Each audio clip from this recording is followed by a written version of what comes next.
Amigos telespectadores da Rede Vida de Televisão e do programa Páginas Difíceis da Bíblia. Diácono Albérico. Sim? Hoje, se não houver nenhuma mudança, é o nosso último programa de 2015. Perfeito. Já passou o Natal, estamos no Natal, na oitava de Natal, celebramos hoje a Sagrada Família e é o último domingo do ano. Então, o que nós escolhemos para este último domingo do ano? Bom, o Salmo 137. Foi 137 que concluímos que seria útil? Sim. Eu gostaria que o telespectador, não sei, tivesse a Bíblia em mãos a assistir este programa. Esse programa se assiste com a Bíblia do lado. E eu acredito que cada um tenha uma Bíblia. Pode não ser a minha tradução, pode não ser esta, não importa. Eu não estou aqui fazendo propaganda de nenhuma editora católica. Existem umas 20 Bíblias católicas em português. Né? Qual a melhor? Nem todas as traduções são aproximativas. Existem traduções boas e existem traduções menos boas, defeituosas. O normativo é, no nosso caso aqui, o texto hebraico e, diria também, a tradução, dada a sua venerabilidade e antiguidade, a tradução grega dos 70. Mas normativo mesmo é o texto hebraico. Diria, o texto hebraico, a tradução grega dos 70 e, quem sabe, o latim da nova Vulgata. São traduções de peso que merecem o nosso respeito. Sobretudo, diácono, saiba de uma coisa. A igreja fala que a escritura é inspirada. Sim. Mas ela não diz qual é o texto inspirado.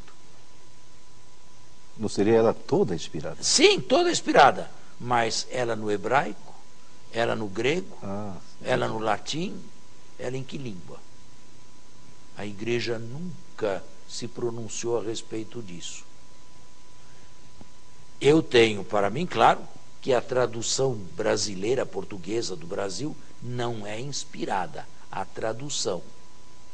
Ela será útil na medida em que se aproximar do texto original numa dessas 3 línguas aí. Sobretudo uma das 2 primeiras. Porque, repito, a igreja não diz, nunca disse qual é o texto inspirado.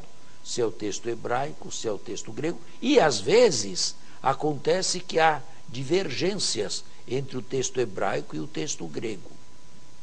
Por exemplo, no livro do Eclesiástico, o texto hebraico que foi encontrado é mais breve que o texto grego. Por isso eu observei essa grande diferença. Então temos que tomar um certo... Bom, o Concílio de Trento, tomando como base a Vulgata Jeronimiana, afirmou que todos os livros são inspirados. Então, nós podemos dizer que a parte longa do livro é também inspirada. Mas veja que há divergências entre os textos, digamos, originais ou a primeira tradução grega. Certo. Agora, se vamos tratar do Salmo 137, seria necessário fazer uma breve introdução. Introdução que é válida para este salmo e para todo o saltério. Mas uma introdução que eu acredito não tenha feito. É o que se chama apropriação do salmo. Isto é, aquele que recita, aquele que canta, aquele que reza, apropriar-se do texto.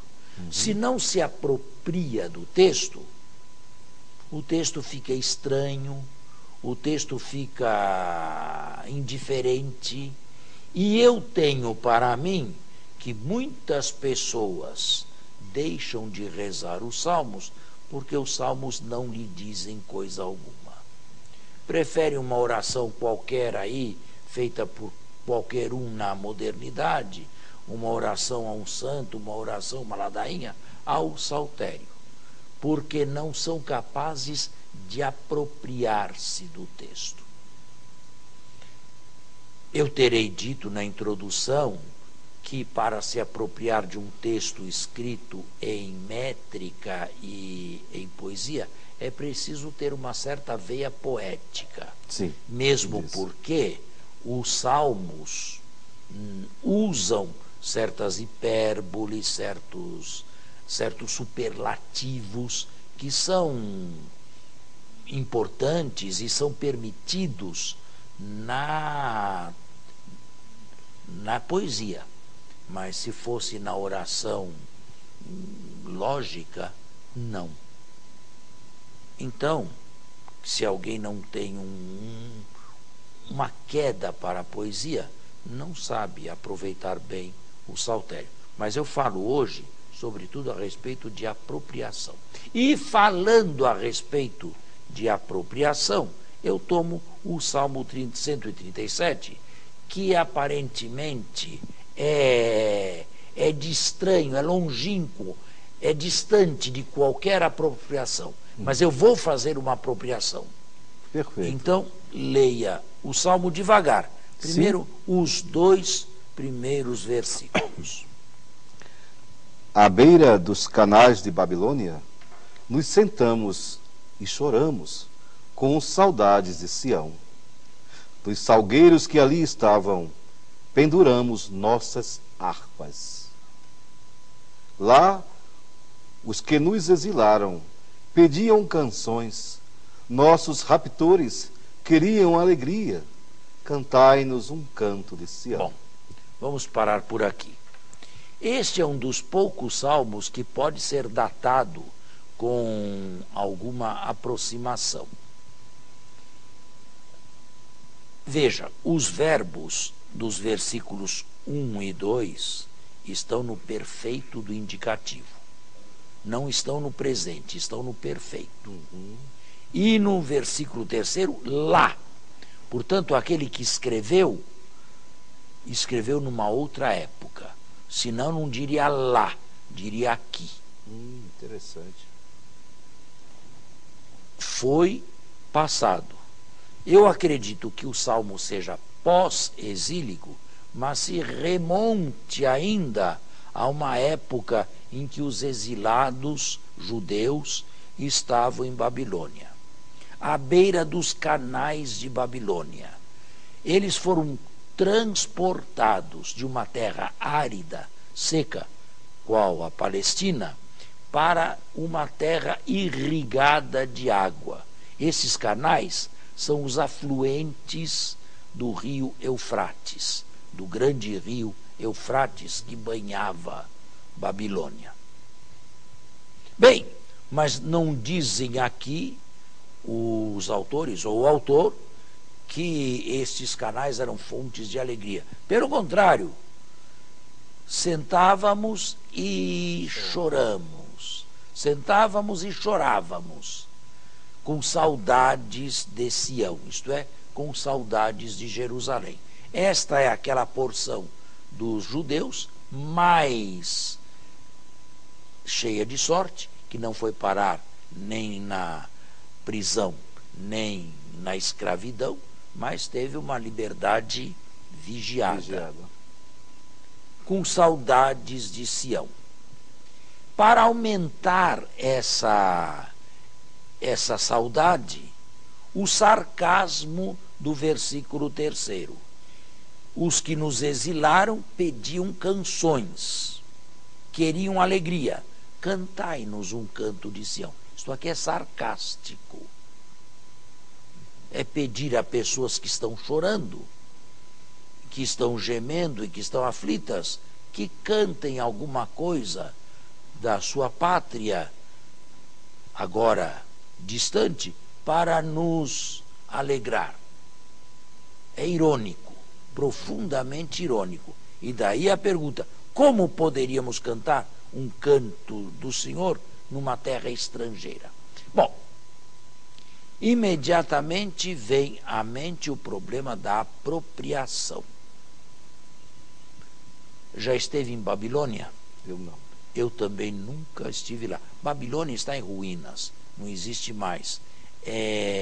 Se acha a uns 30, 40 quilômetros de Bagdá, que é a capital do Iraque. Infelizmente, lamentavelmente, por desgraça, estas últimas guerras, esses últimos bombardeios que têm acontecido por lá, têm estragado muito e colocado em risco as ruínas dessa cidade de Babilônia, para a lamentação dos historiadores, dos arqueólogos e de todos nós. Mas Babilônia como tal não existe mais. O senhor nunca esteve em Babilônia, nem eu estive em Babilônia, não tenho saudades de Babilônia, não tenho vontade de conhecer Babilônia. O senhor também acredito que não? Não. E também não tenho saudade de Jerusalém. Leia o versículo 5º.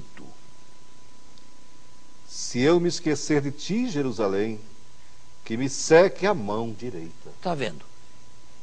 Eu não tenho vontade de ir à Babilônia, mas também não tenho saudades, não morro de saudades de Jerusalém. Eu já estive em Jerusalém diversas vezes. Eu vou com frequência a Jerusalém. Mas dizer que tenho saudades de Jerusalém, eu gosto de Jerusalém. Eu estou bem em Jerusalém. Mas é uma terra que não é cristã. Nós cristãos naquela cidade somos minoria. É uma terra onde se celebra o mistério pascal, mas infelizmente não é uma cidade cristã. Vou lá, mas não morro de saudades por Jerusalém. E nem o senhor, e não imaginamos que Jerusalém seja importante para a nossa vida. Vamos fazer um intervalo e continuamos. Bem, estamos aqui no segundo round, né, o segundo tempo do nosso programa, e eu dizia que aparentemente Babilônia menos, e mesmo Jerusalém, não nos dizem muitas coisas, não é? Poderá conhecer Jerusalém também, mas morrer de saudade por Jerusalém, como esses exilados não. Então, como apropriar-se deste salmo aqui? Com a ajuda da imaginação,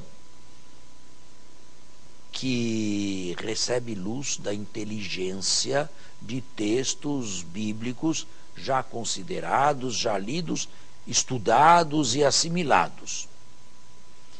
Babilônia, no conjunto das Escrituras e, sobretudo, no Novo Testamento, lembre-se do livro do Apocalipse, ficou conhecida como símbolo do mal, da cidade prostituta. O Apocalipse concebe Roma como a nova Babilônia, a Roma imperial, a Roma do culto ao imperador e, sobretudo, a Roma que perseguia cristãos. A nova Babilônia. A primeira carta de Pedro, o autor da primeira carta de Pedro, fala também de Babilônia. Saúdam-vos aqueles que estão em Babilônia, isto é, em Roma. Hoje, nós podemos dizer que em todas as cidades existe Babilônia, porque Babilônia é o símbolo do mal. Olhe, nós estamos aqui em Brasília. Nós estamos num programa de televisão. Neste exato momento em que estamos aqui falando a respeito da Bíblia, quantos nesta cidade estão urdindo o mal? Infelizmente. Quantos nesta cidade estão fazendo o mal? Não se tornou Brasília uma cidade violenta? Sim. Não se tornou Brasília uma cidade corrupta e, de alguma maneira, a mãe da corrupção? Porque parece que toda essa corrupção de que ouvimos falar tem raízes aqui em Brasília, ou nasce em Brasília, ou se reproduz em Brasília. Aí está a Babilônia. Está vendo? Aí está a Babilônia. E assim como Babilônia está presente e atuante em Brasília, eu posso dizer a mesma coisa de São Paulo, do Rio de Janeiro, de Nova York, de todas as cidades do mundo, porque em qualquer grande metrópole que vamos, há sempre Babilônia lamentavelmente presente. E nós temos que conviver com Babilônia. E nós temos que viver lado a lado com Babilônia. No Evangelho, Jesus nos ensina que o reino de Deus é semelhante a uma rede que, lançada ao mar, apanha peixe de toda qualidade, bons e maus. E não sendo ainda a hora da separação, nós estamos convivendo lado a lado, ombro a ombro, Como com joio e aqueles que operam e que realizam o mal nesta cidade e em outras cidades do Brasil e do mundo. Isto é Babilônia. A verdadeira Babilônia é essa aí, Babel. Uma verdadeira confusão e corrupção. Lavagem de dinheiro e coisas desse porte aí. Tráfico de influências, tráfico de menores, escravidão, pornografia. Tudo isto acontece nessas grandes cidades. Homicídios. É a cultura da morte como um todo, né? Está vendo?